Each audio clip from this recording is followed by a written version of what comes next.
സ്വാഗതം. നമ്മൾ ഇന്നിവിടെ ഒരുമിച്ച് കൂടിയിരിക്കുന്നത് ഒരു സാധാരണ വിഷയത്തെക്കുറിച്ചാണെങ്കിലും പലർക്കും അതൊരു തലവേദനയാണ്. ഈ പാഠപുസ്തകങ്ങൾ അല്ലെങ്കിൽ കുറച്ച് കട്ടിയുള്ള ലേഖനങ്ങളൊക്കെ വായിച്ചെടുക്കുക എന്നത്. ആ ശരിയാണ്. വായിച്ചു കുറച്ചു കഴിയുമ്പോഴേക്കും എന്താ വായിച്ചതെന്ന് ഓർമ്മ കാണില്ല. അതെ, അല്ലെങ്കിൽ ഓരോ വാചകവും പിടികിട്ടിയെന്ന് തോന്നും, പക്ഷെ മൊത്തത്തിൽ എന്താണെന്ന് ചോദിച്ചാൽ ഒരു ഐഡിയ ഉണ്ടാവില്ല. ഈ ഒരു അനുഭവം നിങ്ങൾക്കും ഉണ്ടാവാറുണ്ടോ? എങ്കിൽ ഇന്നത്തെ നമ്മുടെ ഈയൊരു ചർച്ച അത് നിങ്ങൾക്കുള്ളതാണ്. നമ്മൾ ഇന്ന് നോക്കാൻ പോകുന്നത് ഡാനിയൽ ടി വില്ലിംഗ്ഹാം എഴുതിയ ഒരു ലേഖനമാണ്, how to read difficult books. നിങ്ങൾ ഷെയർ ചെയ്ത ആ ലേഖനം, അതിൽ നിന്നുള്ള പ്രധാനപ്പെട്ട ആശയങ്ങൾ അല്ലെങ്കിൽ തന്ത്രങ്ങൾ, അതാണ് നമ്മൾ ഇന്ന് ആഴത്തിൽ പരിശോധിക്കാൻ പോകുന്നത്. സാധാരണ നമ്മൾ വിചാരിക്കും ആ പുസ്തകത്തിന് ഭയങ്കര കട്ടിയാണ്, അല്ലെങ്കിൽ വായിച്ചിട്ടൊരു രസവുമില്ല, അതുകൊണ്ടാണ് മനസ്സിലാവാത്തതെന്ന്. അതെ, പക്ഷെ വില്ലിംഗ്ഹാം പറയുന്നത് പ്രശ്നം അതല്ല, കുറച്ചുകൂടി ആഴത്തിലുള്ള ഒന്നാണെന്നാണ്. ആ ലേഖനത്തിൽ ഒരു മാൻഹാട്ടൻ പ്രോജക്റ്റിന്റെ ഉദാഹരണം പറയുന്നുണ്ടല്ലോ. ഓർക്കുന്നുണ്ട്. അതിലെ അവസാനത്തെ വാചകം അത് ആദ്യത്തേതിന് നേരെ ഓപ്പോസിറ്റായിരുന്നു. എന്നിട്ടും ഹൈസ്കൂൾ കുട്ടികളിൽ ഏതാണ്ട് 40% ആ ഒരു വൈരുദ്ധ്യം, അതായത് കോൺട്രാഡിക്ഷൻ, അത് മനസ്സിലാക്കാൻ പറ്റില്ല. അതാണ് പ്രശ്നം. ഓരോ സെന്റൻസും ഒറ്റയ്ക്ക് വായിച്ചു മനസ്സിലാക്കിയാൽ വായന കഴിഞ്ഞു എന്ന് കരുതുന്നതിലെ ഒരു അപകടം അവിടെയാണ്. ശരി, അപ്പൊ നമുക്ക് ഇതിലേക്കൊന്ന് ഇറങ്ങിച്ചെല്ലാം, അല്ലേ? തീർച്ചയായും. നിങ്ങൾ പറഞ്ഞ ആ പോയിന്റ് അത് വളരെ പ്രധാനപ്പെട്ടതാണ്. വായന എന്ന് പറഞ്ഞാൽ വെറുതെ വാക്കുകൾ തിരിച്ചറിയലല്ല, ആ വാചകങ്ങൾ തമ്മിലുള്ളൊരു ബന്ധം, ആശയപരമായൊരു പാലം പണിയലാണ്. ശരിയാണ്. കഥ വായിക്കുന്ന പോലെയല്ല. അല്ലല്ല, കഥകൾക്കൊരു തുടർച്ചയുണ്ടാവും. എ കാരണം ബി, ബി കാരണം സി എന്ന മട്ടില്. പക്ഷേ ഈ പാഠപുസ്തകങ്ങൾ അല്ലെങ്കിൽ അക്കാദമിക് ലേഖനങ്ങൾ, അതിലൊക്കെ വിവരങ്ങൾ പല തട്ടുകളിലാണ്, ഒരു ഹൈറാർക്കി പോലെ.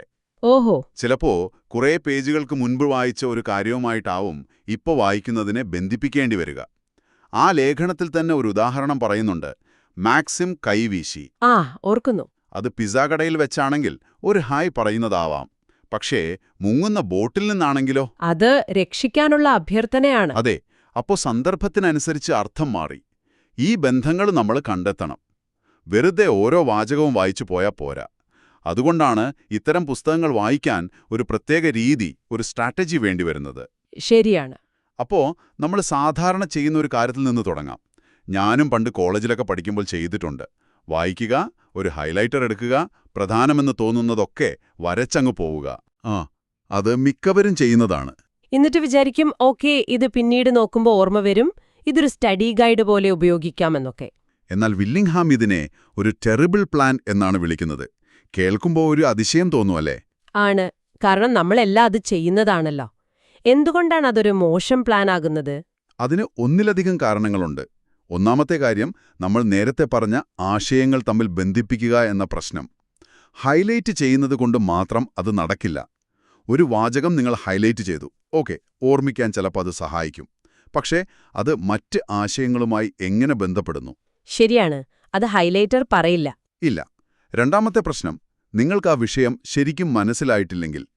നിങ്ങൾ ഹൈലൈറ്റ് ചെയ്യുന്നത് യഥാർത്ഥത്തിൽ പ്രധാനപ്പെട്ട കാര്യമാണോ, അതോ നിങ്ങൾക്ക് എളുപ്പമുള്ളത്, അല്ലെങ്കിൽ നിങ്ങൾക്ക് താൽപ്പര്യം തോന്നിയത് ഹൈലൈറ്റ് ചെയ്യുകയാണോ? ആലോചിക്കേണ്ട കാര്യമാണ്. വില്ലിംഗ്ഹാം ഒരു പണലറ്റിക്കുറിച്ച് പറയുന്നുണ്ട്. ഉപയോഗിച്ച ടെക്സ്റ്റ് ബുക്കുകൾ എടുത്ത് പരിശോധിച്ചപ്പോൾ പല കുട്ടികളും ഹൈലൈറ്റ് ചെയ്ത ഭാഗങ്ങൾ തമ്മിൽ ഒരു സാമ്യവുമില്ല. ഓഹോ. എല്ലാവർക്കും എന്താണ് പ്രധാനമെന്ന് ഒരുപോലെ മനസ്സിലായിരുന്നുവെങ്കിൽ അവർ ഏകദേശം ഒരേ ഭാഗങ്ങൾ ഹൈലൈറ്റ് ചെയ്യേണ്ടതല്ലേ? അതെ, തീർച്ചയായും. അപ്പോൾ അതിന്റെ അർത്ഥം തുടക്കക്കാർക്ക് പലപ്പോഴും എന്താണ് കീ പോയിന്റ് എന്ന് തിരിച്ചറിയാൻ പറ്റുന്നില്ല എന്നതാണ്. അത് ശരിയാണ്. അപ്പോ ഈ ഹൈലൈറ്റിംഗ് തീരെ വേണ്ട എന്നാണോ, അതോ ചിലപ്പോ ഉപകരിക്കോ വിഷയത്തിൽ നല്ല അറിവുള്ള ഒരാൾക്ക്? നല്ല ചോദ്യം. ലേഖകരത് പറയുന്നുണ്ട്. ഇപ്പോൾ ഒരു 20 വർഷം പരിചയമുള്ള ഒരു പൊളിറ്റിക്കൽ കൺസൾട്ടന്റ് ഒരു റിപ്പോർട്ട് വായിക്കുമ്പോൾ അയാൾക്ക് ഹൈലൈറ്റ് ചെയ്യുന്നത് ഉപകാരപ്പെട്ടേക്കാം. കാരണം എന്താ? അയാൾക്ക് ആ വിഷയത്തിന്റെ ഒരു ബേസിക് സ്ട്രക്ചർ അറിയാം, പ്രധാനപ്പെട്ട കാര്യങ്ങൾ ഏതൊക്കെയാണെന്ന് മുൻധാരണയുണ്ട്. ശരി. അപ്പോൾ പുതിയ വിവരങ്ങൾ വരുമ്പോൾ അതിനെ നിലവിലുള്ള അറിവിലേക്ക് ചേർക്കാനും എന്താണ് പ്രധാനം എന്ന് വേർതിരിച്ചെടുക്കാനും എളുപ്പമാണ്. പക്ഷേ ഒരു പുതിയ വിഷയം പഠിക്കുന്ന ഒരാൾക്ക് ഹൈലൈറ്റ് ചെയ്യുന്നത് പലപ്പോഴും ഒരു തെറ്റായ ആത്മവിശ്വാസം നൽകും. എന്തോ പഠിച്ചുവെന്ന് തോന്നും. Illusion of competence. അതെ, പക്ഷേ ആഴത്തിലുള്ള ധാരണ കിട്ടില്ല. അതുകൊണ്ട് വെറുതെ വായിക്കുക, ഹൈലൈറ്റ് ചെയ്യുക എന്നതിലെ പ്രശ്നം ഹൈലൈറ്റിംഗ് മാത്രമല്ല, ആ വെറുതെ വായിക്കുക എന്ന സമീപനം കൂടിയാണ്. ഒരു തയ്യാറെടുപ്പും ലക്ഷ്യവുമില്ലാതെ ചുമ്മാ വായിച്ചു പോകുന്നത് അത് ഫലപ്രദമല്ല.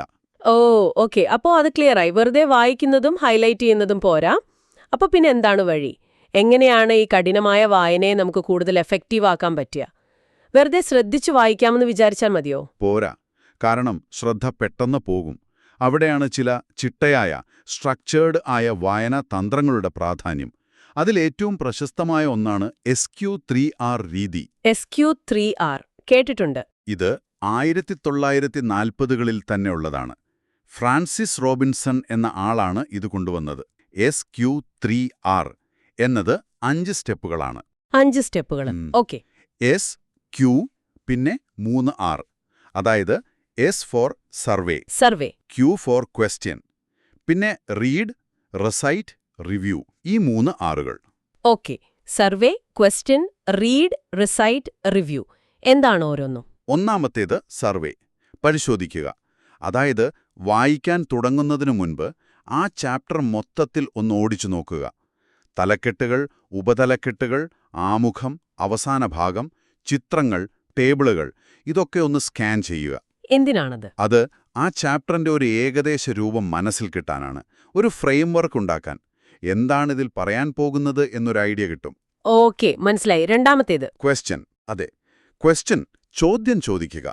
ആ സർവേ കഴിഞ്ഞാൽ ഈ തലക്കെട്ടുകളെയും ഉപതലക്കെട്ടുകളെയും ചോദ്യങ്ങളാക്കി മാറ്റുക. ഉദാഹരണത്തിന്, ഹ്യൂമൻ ജീനോം പ്രൊജക്ടിന്റെ ധാർമ്മിക പ്രശ്നങ്ങൾ എന്നൊരു ഹെഡിംഗ് കണ്ടാൽ എന്തൊക്കെയാണ് ആ ധാർമ്മിക പ്രശ്നങ്ങൾ എന്ന് സ്വയം ചോദിക്കുക. ആ ശരി. അപ്പോൾ വായനയ്ക്കൊരു ലക്ഷ്യമുണ്ടാവും. കൃത്യമായി. അതാണ് മൂന്നാമത്തെ സ്റ്റെപ്പ്. R, റീഡ്, വായിക്കുക. പക്ഷെ വെറുതെ വായിക്കുകയല്ല, നേരത്തെ ഉണ്ടാക്കിയ ചോദ്യങ്ങൾ മനസ്സിൽ വെച്ച് അവയ്ക്കുള്ള ഉത്തരം കണ്ടെത്താൻ ശ്രമിച്ചുകൊണ്ട് വായിക്കുക. ഒരു act of reading. Okay. Read. അടുത്ത R. റീസൈറ്റ്, പറയുക അല്ലെങ്കിൽ ഓർത്തെടുക്കുക. ഒരു ഭാഗം വായിച്ചു കഴിഞ്ഞാൽ പുസ്തകം അടച്ചുവെച്ചിട്ട് എന്താണ് വായിച്ചത് എന്ന് സ്വന്തം വാക്കുകളിൽ ഒന്ന് പറഞ്ഞു നോക്കുക. അല്ലെങ്കിൽ മനസ്സിൽ ഓർത്തെടുക്കുക. നേരത്തെ ചോദിച്ച ചോദ്യങ്ങൾക്ക് ഉത്തരം കിട്ടിയോ എന്ന് നോക്കുക. ഇത് കൊള്ളാമല്ലോ. നമ്മൾ സാധാരണ ചെയ്യാത്തൊരു കാര്യമാണിത്. ഇത് വളരെ പവർഫുള്ളാണ്. റിട്രീവൽ പ്രാക്ടീസ് എന്നാണ് ഇതിന് പറയുക. ഓർമ്മയിൽ നിന്ന് ഒരു കാര്യം പുറത്തെടുക്കാൻ ശ്രമിക്കുമ്പോൾ ആ ഓർമ്മ കൂടുതൽ ബലപ്പെടും. വെറുതെ വീണ്ടും വായിക്കുന്നതിനേക്കാൾ ഇത് നല്ലതാണ്. ശരിയാണ്. അവസാനത്തെ R. റിവ്യൂ. റിവ്യൂ, പുനഃപരിശോധിക്കുക. വായന കഴിഞ്ഞ ഉടനെയോ അല്ലെങ്കിൽ കുറച്ച് ദിവസം കഴിഞ്ഞോ എടുത്ത നോട്ടുകളും ചോദ്യങ്ങളും ഉത്തരങ്ങളുമൊക്കെ ഒന്നുകൂടി നോക്കുക. പ്രധാന കാര്യങ്ങൾ മനസ്സിൽ ഉറപ്പിക്കുക. ഈ SQ3R ഇത് കേൾക്കുമ്പോൾ വളരെ സിസ്റ്റമാറ്റിക്കായി തോന്നുന്നു. പക്ഷേ കുറച്ച് സമയമെടുക്കുന്ന ഏർപ്പാടാണല്ലേ ഇത്? ആണ്, തീർച്ചയായും. ഇത് വെറുതെ വായിച്ചു പോകുന്നതിനേക്കാൾ സമയമെടുക്കും. എല്ലാ വായനയ്ക്കും ഇത് ചിലപ്പോൾ പ്രായോഗികമാവില്ല. പക്ഷേ ഒരു പ്രധാനപ്പെട്ട ചാപ്റ്റർ പഠിക്കുമ്പോൾ അല്ലെങ്കിൽ ഒരു വിഷയം നന്നായി മനസ്സിലാക്കണമെന്ന് തോന്നുമ്പോൾ ഇത് വളരെ വളരെ എഫക്റ്റീവാണ്. ഇതിന്റെ പ്രധാന ഗുണമെന്താണ്? ഇത് നിങ്ങളെ ഒരു പാസീവ് റീഡറിൽ നിന്ന് ഒരു ആക്റ്റീവ് ലേണറാക്കി മാറ്റുന്നു. സർവേ, ക്വസ്റ്റ്യൻ നിങ്ങളെ തയ്യാറെടുപ്പിക്കുന്നു. റീഡ്, ലക്ഷ്യത്തോടെ വായിക്കാൻ സഹായിക്കുന്നു. റിസൈറ്റ്, നിങ്ങൾ എത്രത്തോളം മനസ്സിലാക്കിയെന്ന് സ്വയം അളക്കാനും ഓർമ്മ കൂട്ടാനും സഹായിക്കുന്നു. റിസൈറ്റ് സ്റ്റെപ്പ് ചെയ്യാൻ വല്ല എളുപ്പവഴിയുണ്ടോ? ചിലപ്പം മറന്നുപോവില്ലേ? ഉണ്ട്. വില്ലിംഗ്ഹാം ഒരു ട്രിക്ക് പറയുന്നുണ്ട്. നിങ്ങൾ ചോദ്യങ്ങളൊക്കെ ഉണ്ടാക്കിയില്ലേ? ഇനി ഓരോ പ്രധാന ഭാഗവും വായിച്ചു തീരുമെന്ന് കരുതുന്നിടത്ത് ഓരോ ഒഴിഞ്ഞ പോസ്റ്റ്-ഇറ്റ് നോട്ട് ഒട്ടിച്ചു വെക്കുക. ഓഹോ. വായിച്ച് ആ നോട്ടിന്റെ അടുത്തെത്തുമ്പോൾ അതൊരു ഓർമ്മപ്പെടുത്തലാണ്. ഓക്കെ, നിർത്തുക, ഒന്ന് ഓർത്തെടുക്കുക, ചോദ്യങ്ങൾക്ക് ഉത്തരം കിട്ടിയോ എന്ന് നോക്കുക. ആ റിസൈറ്റ് സ്റ്റെപ്പ് ചെയ്യാൻ അതൊരു സിഗ്നലാവും. അത് കൊള്ളാം. നല്ല ഐഡിയ. ഈ SQ3R അല്ലാതെ വേറെ രീതികളുണ്ടോ? KWL, SOR എന്നൊക്കെ തുടക്കത്തിൽ പറഞ്ഞിരുന്നല്ലോ. ഉണ്ട്. KWL, എനിക്കെന്തറിയാം, എനിക്കെന്തറിയണം, ഞാൻ എന്തു പഠിച്ചു. അതുപോലെ SOR, ലക്ഷ്യം വെക്കുക, ഓർഗനൈസ് ചെയ്യുക, ചോദ്യങ്ങൾ ചോദിക്കുക, പുരോഗതി രേഖപ്പെടുത്തുക. ഇതിന്റെയൊക്കെ അടിസ്ഥാന തത്വം ഒന്നുതന്നെയാണ്. എന്താണത്? ലക്ഷ്യബോധത്തോടെ ചോദ്യങ്ങൾ ചോദിച്ച് ആക്റ്റീവായിട്ട് വായിക്കുക. ഇനി ഇതൊക്കെ കുറച്ച് ഓവറാണെന്ന് തോന്നുന്നുവെങ്കിൽ വില്ലിംഗ്ഹാം വേറൊരു സിമ്പിൾ ടെക്നിക് പറയുന്നുണ്ട്. എന്താണത്? വായിക്കുമ്പോൾ പ്രധാനപ്പെട്ട ഓരോ പോയിന്റ് കാണുമ്പോഴും സ്വയം ചോദിക്കുക, എന്തുകൊണ്ട്? എന്തുകൊണ്ട്? അതെ. ഉദാഹരണത്തിന്, പ്രസിഡന്റിന് നിയമം നിർദ്ദേശിക്കാം, പക്ഷേ കോൺഗ്രസ് അംഗം അവതരിപ്പിച്ചാലേ അത് ബില്ലാവൂ എന്ന് വായിക്കുമ്പോൾ ചോദിക്കുക, എന്തുകൊണ്ട് പ്രസിഡന്റിന് നേരിട്ട് പറ്റില്ല, എന്തുകൊണ്ട് കോൺഗ്രസ് അംഗം വേണം? ആ അത് കൊള്ളാം. ആ ചോദ്യം നിങ്ങളെ വെറുതെ ആ വാചകം ഓർക്കുന്നതിൽ നിന്ന് അതിന്റെ പിന്നിലുള്ള കാരണം ഒരുപക്ഷെ അധികാര വിഭജനം, ബാലൻസ് ഓഫ് പവേഴ്സ് പോലുള്ള വലിയ ആശയങ്ങളിലേക്ക് കൊണ്ടുപോകും. അത് കാര്യങ്ങൾ കണക്ട് ചെയ്യാനും ഓർമ്മിക്കാനും സഹായിക്കും. സിമ്പിളാണ്, പക്ഷെ പവർഫുള്ളാണ്. അപ്പോ ഈ SQ3R അല്ലെങ്കിൽ ഈ Y രീതി, ഇതിലേതാണ് ബെസ്റ്റ്? നിലവിൽ ഒന്നിനാണ് മറ്റൊന്നിനേക്കാൾ വലിയ മേന്മയെന്ന് പറയാൻ മാത്രം തെളിവില്ല. ചിലർക്ക് SQ3R ഇഷ്ടപ്പെടും, ചിലർക്ക് Y മതിയാകും. പക്ഷേ ഒരു കാര്യം ഉറപ്പാണ്. എന്താണത്? ഏതെങ്കിലും ഒരു സ്ട്രാറ്റജി ഉപയോഗിക്കുന്നത് ഒരു സ്ട്രാറ്റജിയും ഇല്ലാതെ വെറുതെ വായിക്കുന്നതിനേക്കാൾ ഒരുപാട് നല്ലതാണ്. അതാണ് പ്രധാനം, ആ ഒരു ആക്റ്റീവ് അപ്രോച്ച്. ശരി. അടുത്തൊരു പ്രധാന കാര്യം ലേഖനത്തിൽ പറയുന്നത് നോട്ട്സ് എടുക്കുന്നതിനെക്കുറിച്ചാണ്. നമ്മൾ ക്ലാസ്സിലിരുന്ന് ലെക്ചർ കേൾക്കുമ്പോൾ നോട്ട്സ് എടുക്കും, മിക്കവാറും എടുക്കും. പക്ഷേ പുസ്തകം വായിക്കുമ്പോൾ പലരും ഹൈലൈറ്റ് ചെയ്ത് നിർത്തും. നമ്മൾ നേരത്തെ പറഞ്ഞു അത് പോരാ എന്ന്. അപ്പോ വായനയ്ക്കും നോട്ട്സ് എടുക്കണോ? തീർച്ചയായും എടുക്കണം. അതിന് 2 ഗുണങ്ങളുണ്ട്. ഒന്ന്, നോട്ട് എടുക്കണമെങ്കിൽ ശ്രദ്ധിച്ചു വായിക്കണം, കാര്യങ്ങൾ മനസ്സിലാക്കണം, എന്താണ് പ്രധാനം എന്ന് തീരുമാനിക്കണം. അപ്പം നിങ്ങളുടെ ശ്രദ്ധ അവിടെ തന്നെ നിൽക്കും. അത് ശരിയാണ്. രണ്ടാമത്തെ ഗുണം, ആ നോട്ടുകൾ പിന്നീട് റിവൈസ് ചെയ്യാൻ, ഓർമ്മിക്കാൻ, പരീക്ഷയ്ക്ക് തയ്യാറെടുക്കാൻ ഒക്കെ വളരെ ഉപകാരപ്പെടും.